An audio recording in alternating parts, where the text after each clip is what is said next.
para lang po malinawan, yung return to hospital na claims, Mr. Chair, ibinalik sa hospital dahil may mga kulang na papel. And we are referring to 2017. Tama po? Mr. Chair, Honorable Garin, hindi lang 2017 but hanggang 2024 Yes, pero present na datos. na-delineate ba natin magkano yung 2017 pabalik? Yun na yung sinabi mo. Opo. Okay. And from 2017 hanggang sa ngayon, hindi na sila, ano na lang natin, let's make it shorter. Let's say from 2019, hindi na sila nagbalik sa PhilHealth. Ganun ba? Mr. Chair, Honorable Garin, yes po. Okay. Pwede ba nating ma-delineate how much or how many hospitals in this pool that you are saying are government and ilan naman yung private? Puro ba pribado or puro ba gobyerno? Because that might, alam mo, we need to see the bigger picture.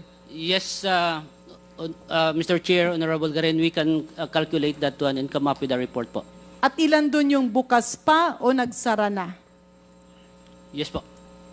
And do you also have a slide that will point us to ano yung mga kulang kaya siya binalik? Yes po. Yes. We have, Mr. Chair, Honorable Garin, reason bakit siya na RTH. Do you have a slide on that? Kasi Yes, siguro para mapabilis tayo, let's move forward. Ano yung reasons ng RTH, or return to hospital? Ano yung reasons ng mga denial? Para makita natin kung doable ba o hindi ba. Opo.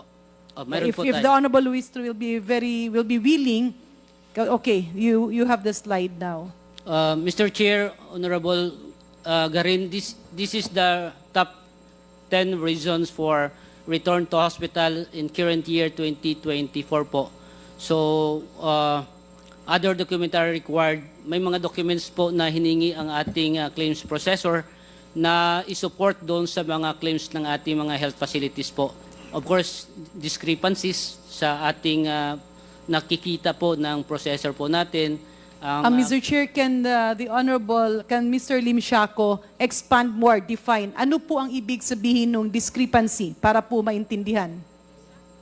Mr. Chair, Honorable Garin, may I request Doc Ispot to respond if allow po ng Chair. Dr. Pargas, Mr. Chair. Pargas, you're recognized. Thank you, Mr. Chair. Yun pong halimbawa po sa discrepancies would be, halimbawa po is, doon po sa isang form, yung age ng pasyente is 15, doon po sa kabilang form ay 17. Or halimbawa po, yun pong name, doon sa claim form 1 is different from that of the claim form 2. So, binabalik po yun para po maayos at maging pareho po yung data, Mr. Chair. As an example lang po. If the Honorable Luiso is very much willing, Mr. Chair, just another quick interjection.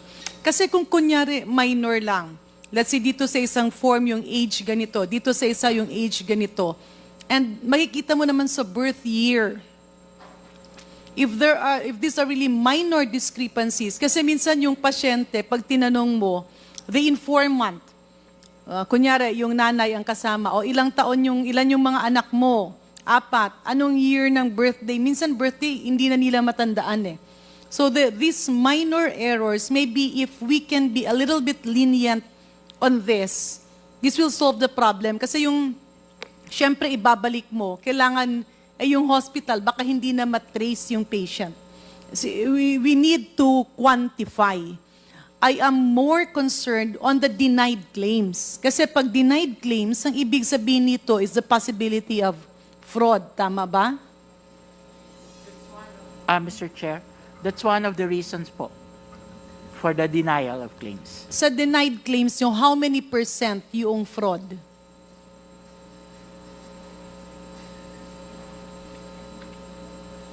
We don't have the data, Mr. Chair, but we can provide. Yes. So Mr. Chair, in addition to what the Honorable Luis is saying, kunyari konting discrepancy lang sa edad, kasi especially if the patient is not that educated, or minsan if the patient is already old, yung informant, kasi usually hindi pasyente ang ini-interview eh. Maybe we can be lenient on this. unless these are really major errors. Mr. Chair. Yes, Mr. Ledesma. Thank you, Mr. Chair. Mr. Chair, just want to highlight, we hear you, Kong Janet, loud and clear. However, we're really trying to be as lenient as possible. But just want this honorable committee to note that we also have to deal with the other issues, especially like a very, very strict commission at COA, no? Talagang tinitignan nila yan, every little detail, or possible fraud, no? So yes, it's actually a very difficult balancing act for us because we hear all these stories of the hospitals closing, all that. But I think it might be good for the committee to note that we also have to deal with all of these other agencies, no? And ang daming, historically, PhilHealth, ang daming findings, ang daming negative. So we're also, we have to weigh everything, no? I just wanted to mention that, Mr. Chair. Thank you, Mr. Chair. Quick interjection lang, Mr. Chair, if with the indulgence Congressman of... Lee.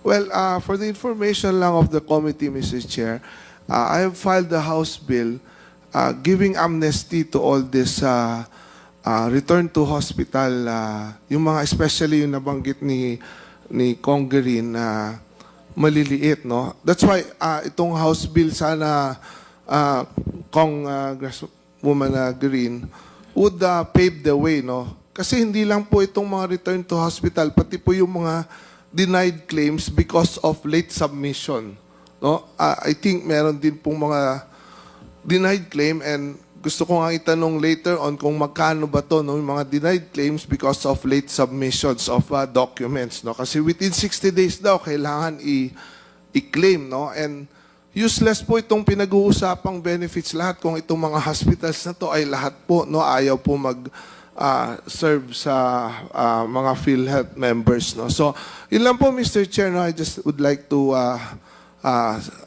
give the information to the committee na meron po akong final na ganong House bill, no, giving amnesty to these denied claims because of late submissions and return to hospital because of ito pong mga maliliit na mga discrepancies. Thank you, Mr. Chair. Thank Very, you. very quick interjection. One minute interjection, Mr. Yes, Chair. with the indulgence of Congresswoman Luis Yeah. Tro. Chair Of would like course, to we recognize laud the Congressman proposal Darin. of the Honorable Lee, but coming from PhilHealth before, I think it is somehow untenable. Kasi it's okay to give an amnesty if the deficiency is, ang amnesty kasi is meron kang dapat bayaran. Tapos let's say sabihin natin, hindi mo na bayaran, nagkaroon ng mga penalties, then you can give an amnesty. But in this case, it will be very difficult for PhilHealth to do that because they will now be the subject of a lot of cases. So yan ang magiging problema. I believe the solution is not an amnesty. The solution here is the IT system. Because if you have PhilHealth claims, andun yung birth year, pag hindi naman tugma ang birth date, ang age na nalagay, makakapture ng computer yan eh. So it's the IT system. That's the solution, not the amnesty. Maraming salamat, Mr. Chair. Sorry, Mr. Chair, just very quick answer to the Honorable... Yes, with the indulgence of Congresswoman Yes. Luis Tro. Please proceed, Yes, Congressman Lee. 1 minute. Well, tama po kayo, Honorable Green. No, but ang tinitingnan ko kasi dito sa amnesty yung mga dati, no. Moving forward, of course, the solution is the IT system really, no. So ang tinitingnan ko kasi dito is yung mga denied claims to hospital which affects their services, no. Denied claims because of yun pong late submission, no, of documents, no. Kasi reimbursement daw is within 60 days should be reimbursed, no. Marami po tayong hospital na na-deny yung claim, automatically denied because of late submission, no. That is the information I gathered from the last meeting with the group of PHA, no, and PhilHealth also, no, have confirmed this during the last committee hearing on health, no. So that was one of the reason. And then yung isa pa, ito pong mga small discrepancy that you have mentioned nga, no, na kung maaari itong mga na-return to hospital na tama kayo, hindi na nila mahanap yung mga pasyente, no, hindi na nila matrace kung nasaan na to, no, paano nila ito aayusin, no. So ito po yung sentro no nung House Bill natin na yan no na sana mabigyan po itong mga hospital kasi totoo namang naibawas nila ito dun sa mga billing ng mga pasyente no. So yun po ang sinesentro. But again, I submit that tama po kayo na yung pong IT ang talagang solution po dito. Yun lang po, Mr. Chair. Thank you. Thank you. The Mr. chair would Chair, like to very quick recognize- input to the denied claims, Mr. Chair. Ang problema kasi nung dati, maraming in-enroll na double or triple na enroll yung isang tao. And there were also situations where names were actually fictitious. So in fairness to the people manning this before, they had to deny the claims, especially if fictitious yung tao. Ibig sabihin, napaka-imposible na yung isang hospital ay magkaroon ng ganitong number of operations. So, granting an amnesty will actually mean relieving them of their responsibility. So, I believe that will apply, your proposal can be considered on RTH, but definitely, Mr. Chair, on denied claims, it will send a wrong signal. Kasi dapat alagaan natin, tama naman, marami ang benepisyo, but it should go to the real people and those in need. No fraudulent claims. Maraming salamat, Mr. Chair. 30 seconds, Mr. Chair. Congressman, Mr. Chair. siguro pwede po natin i-tackle yan once your Yes. Mr. Chair, bill is hindi ba filed. Yun na po pwede- yung tamang committee po Mr. na... Chair. Yes, the